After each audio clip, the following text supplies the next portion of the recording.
Alvida from Jamaica. Please like and subscribe. My parents were the most successful members of their family. Dad was a lawyer and mom was a doctor, and they always worked really hard and bought their dream mansion in a posh neighborhood. And then they were blessed with me. Whenever their family and friends met me, they were dazzled by my shiny dark hair and big green eyes. Wow, you guys are so lucky to be blessed with this beauty. Alvida will definitely be a model one day. As I got older, modeling never interested me much, but I did love talking. Whenever my cousin Maya came over to visit, we loved playing newscasters. In today's news, it looks like there's going to be a heavy thunderstorm. Don't forget to take your umbrellas, people. And thank you for watching Maya and Alvida News Time. Maya was the same age as me, and we were pretty close. But in the 4th grade, my parents hired a casting agent for me. And soon, I got a presenter's role for a kids' TV show. Things changed in my life after that, and I didn't have much time for Maya when she came by. You want to go roller skating today? Oh, Maya, I have to go through my script for tomorrow's show, plus homework. I know, you're very busy. Soon after, I became more famous and her family grew richer, which was great. But I couldn't help noticing that people around us started acting so fake. Once in 8th grade, Maya's mom threw her a party, and when I got there, she made a huge fuss over me. Oh, Alvida, darling, thank you for coming. I know how busy you celebrities are. By the way, you looked gorgeous in this week's show. Thank you, Auntie. This is for Maya. Oh, you brought a present. You didn't have to. Your present is a gift for us. Maya, Alvida got you a present. Come thank her. Oh, Alvida, thank you so much. Whenever Maya hugged me now, I always had this feeling like she was rolling her eyes. Aunt insisted that Maya open my present right away, and they both looked disappointed at the watch inside. It's very nice. Thanks. I don't know why I was expecting a gold bracelet. You know, like the one your mother gave you on your birthday. But the watch is nice too. Could I have the receipt, darling?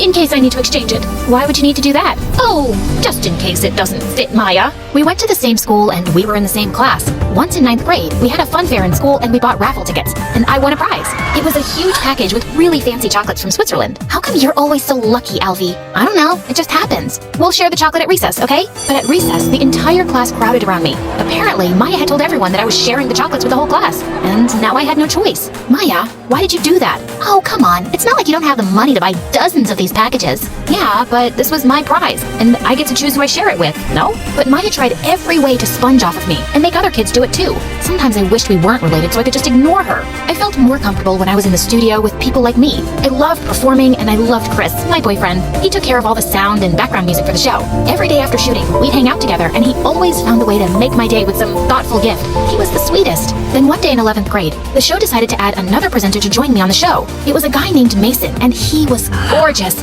I had to show him how everything worked around here, which was a bit difficult because Chris kept popping up. So normally, when we face the camera, we stand like this. Hey, I brought you some coffee. Oh, I just had some a minute ago. Sorry, babe. It's okay. You know what? I can help you mark the floor so Mason knows where to stand. It's easier this way. Chris pushed us apart and started marking the floor with chalk. But Chris, this position will be very difficult for the cameraman. He's too far away from me. Don't worry about that. They'll manage. I'm Mason. And you are? Oh, I'm Chris. I work here too. I'm Alvida's boyfriend. We love each other a lot. Chris just turned into an insecure maniac after Mason joined us, even though Mason showed no signs of liking me. But we had to spend a lot of time rehearsing lines together, which seemed to really bother Chris. One time we were about to go on air when suddenly Chris walked onto the set wearing a ridiculous heart costume and playing the violin. He then bent down on one knee and proposed. Marry me, Alvida. Chris, I'm still a teenager. You can't be serious. Yes, I am. You just have to say yes now. We can get married later. No, can you please stop this? You're really embarrassing me. Chris stormed off and he didn't speak to me for 2 days. But soon after, I decided to talk to him. And when I went to his office, he was trying on a blonde wig. Chris, what are you doing? Just checking if blonde hair will suit me. Is it because Mason is blonde? No, not everything is about him. Chris, I love you because you're sweet and kind, and I won't stop loving you just because there's a new guy on the block. You have to trust me, okay? After our talk, Chris felt a little better, and he started relaxing. When I got home that day, Maya was there, looking like an ostrich egg about to pop. Oh, Alvida, I've been waiting for you. Why? Is something wrong? Yes, I'm in trouble, girl. I watched your show, and I immediately fell in love with your co-host. Please introduce me, please, please, please. I can't do that. It's against studio policy for me to introduce desperate fans to our cast. But I'm your cousin, not some weirdo stalker. Come on, Alvida, please. Can't you do this little thing for me? Alvida wouldn't stop begging, so the next day after school, I took her to the studio. One of the weirdest things I have in my apartment is this fish. His name is Omen. It's Nemo spelled backwards. And she was so embarrassing. She was flirting with everyone, even the director. Everyone in school says I'm so beautiful and that I belong in front of a camera. What do you think? Maya, can I speak to you, please? Not now, Alvida. but I grabbed her arm and pulled her aside. Can you please behave? The people here are very busy and you're just making a fool out of yourself. Your director was about to give me a role in the show, but I guess you just want all the fame to yourself. She walked off and sat down on the director's chair, and during the live show, she screamed, "Cut!" Everyone in the room panicked, and bodyguards took Maya out. I managed to improvise so the audience wouldn't notice anything was wrong. After the show, Mason caught up with me. Your cousin played a real number on us today. Yeah, I'm so sorry about that. Don't be. You did really well to cover up. You're actually quite good. As we walked outside together, Maya suddenly came running towards us. Seriously? Your bosses are jerks, Elvita. I've been freezing outside. Hi, Mason. I'm Maya. I'm Elvita's cousin, but everyone says we look like twins. Maya couldn't stop talking, and just then Chris came out. What are you guys up to? Oh, Chris, Mason just asked me out on a date. Wait, I did? Really? That's amazing. Why don't we all get dinner now? We can make it a double date. I don't think that's a good idea. Why, babe? Come on, it'll be so much fun. I felt bad for Mason, who was too polite to turn down Maya. We went to a nearby pizza joint I visited all the time, and Maya excused herself for the bathroom, but she came back just in time for our food. And moments after I took my first bite, I started choking. Elvita, what's wrong? Something in the pizza. My face was blowing up like a balloon, and Chris quickly called the ambulance. There was red pepper in the pizza, and everyone in that pizza joint knew I was allergic to it. My parents threatened to sue the chefs, but they insisted that they hadn't used any pepper.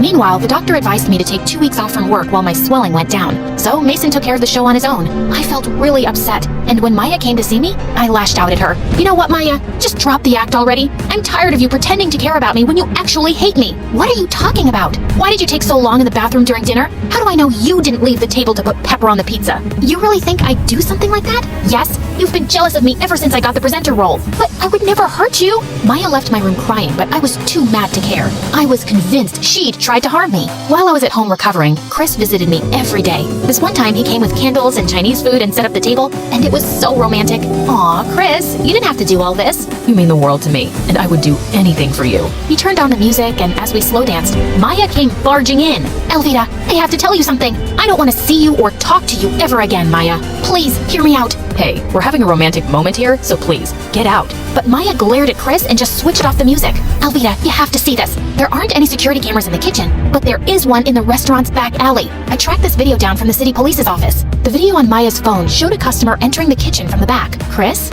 why does this person have the same jacket as you? I don't know. And what are you saying? I was with you the whole time. Yeah, but I also remember you had a phone call and you went outside. Chris's expression changed, and suddenly he knocked over our table and the candles, and food landed on the floor. A rug caught on fire, and Maya rushed to throw a blanket over it. Chris, it was you! Oh my gosh! You were getting so close to Mason, so I had to do something. Aren't things so much better between us since you've been away from the show? You just needed to see how much I love you, Elvita. No! You made me so sick you could have killed me! That's not love! Well, if I can't have you, then no one can. But before Chris could do more damage, we heard police sirens. Too late. I already called the police. Chris tried to run out, but the police caught him and he was taken away. Maya, I owe you an apology. Maybe you were right, Elvita. Sometimes I have been jealous of you, but I swear I'd never hurt you. I know, and you have every reason to hate me. I don't hate you, but do you really have something going on with Mason? No, and there never will be. I know you like him. A few days after, I went back to school and my job, but a lot of things had changed in such a short period. Mason was now showing me what to do. The director really likes all my ideas. We've decided that now you only need to come in to introduce the next program. But that's just 10 seconds on the screen. Yeah, but that's what the show wants. I was so disappointed, but I went with the flow. One day after the show, I was leaving when Mason caught up with me and took my hand. Mason, what are you doing? I see the way you look at me, and I think I like you too. What? Are you... Elvita, what are you doing? I turned around to see Maya behind us, and Mason was still holding my hand. Maya, this is not what you think. But Maya ran off angrily, and I stomped hard on Mason's foot and went after her. Maya, there's nothing going on between us. Yeah, right. So you were just holding his hand because it's part of the show? No, he took my hand and just save it, Elvita. She refused to talk to me for days and ignored me in school too. And I just hated being on the show with Mason. So one day at the studio, I made a big live announcement. Hey guys, today is my last day on the show, but you'll definitely see me on screen again. Maybe with my talented cousin Maya, who was my first co-host. See you around, folks. The director was furious with me, but I didn't care. If he wanted Mason to run the show, he was welcome to have him. I was out. Later that evening, Maya came by. Hey, you want to play newscaster? We're too old to play it now. but we'll be doing it for real. Did you really mean that? I just got a call from my producer who wants to help me with my own show. She says my ratings are much higher than Mason's. And yeah, you'll be my partner. It'll be the Maya and Alvita show. Wow, this is a dream come true. Thank you, Alvita. And I'm sorry I jumped to conclusions about you and Mason. It's okay. I forgive you. I did the same thing too once before. And if you really want to see Mason, you can ask him out. Although, I think he's a jerk. I think I trust you on that one. I learned that you must never let jealousy and misunderstandings get in the way of your most important relationships. It's better to get the whole story before jumping to conclusions.